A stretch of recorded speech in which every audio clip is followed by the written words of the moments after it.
Izin bertanya Ustaz, saya gagal kuliah 2 kali dan sekarang saya terpaksa berhenti kuliah lagi karena faktor ekonomi. Sekarang saya bingung, sudah ikhtiar untuk mencari kerja, skill tidak punya, relasi kurang, niat saya ingin menjadi orang bermanfaat dengan harta dan ilmu, tetapi saya merasa sulit untuk menggapainya. Amalan apa untuk menjadi kaya? Anak ingin umroh, haji, dan bantu orang-orang dengan harta tersebut. Oh, nasihatnya Ustaz, jazakallahu khairan.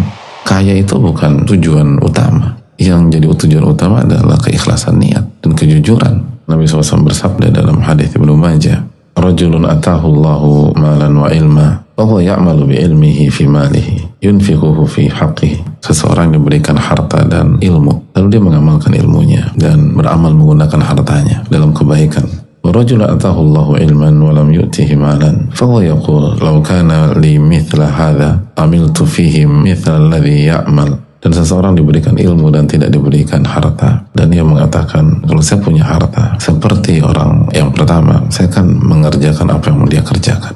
Apa kata Nabi SAW? Fahuma fil ajri sawa. Kedua orang tersebut mendapatkan pahala yang sama. Jadi kalau kita niat, kalau saya punya uang, saya akan umroh, saya akan haji, saya akan bantu A, saya akan bantu B. Maka kalau kita berniat dan kita jujur kepada Allah SWT, maka insya Allah kita dapat pahala. Itulah kekuatan dari niat. Makanya para ulama mengatakan niatul amal ablaq minal amal.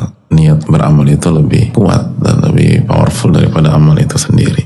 Para wali Allah, baik kemiskinan atau kekayaan, tidak menghalangi mereka untuk mendekat kepada Allah. Jadi jangan sampai kita terobsesi harus jadi orang kaya, bukan mendapatkan ridho Allah SWT.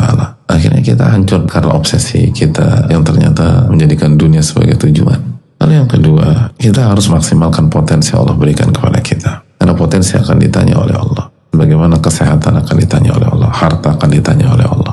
Tsumma la tus'aluna yawma idzin 'anil na'im, dan kalian pasti ditanya atas nikmat yang Allah berikan kepada kalian. Dan yang tafsir dari ayat tersebut adalah seteguk air. Kalau seteguk air akan ditanya, mungkinkah kecerdasan tidak ditanya, waktu tidak ditanya, potensi tidak ditanya. Maksimalkan potensi yang Allah kasih. Yang terpenting bukan harus jadi orang kaya, yang penting kita amanat dalam potensi dan kemampuan yang Allah berikan kepada kita. Kesimpulannya adalah kaya miskin itu sarana, jembatan. Jadi jangan sampai kita menjadikan sarana atau jembatan sebagai tujuan.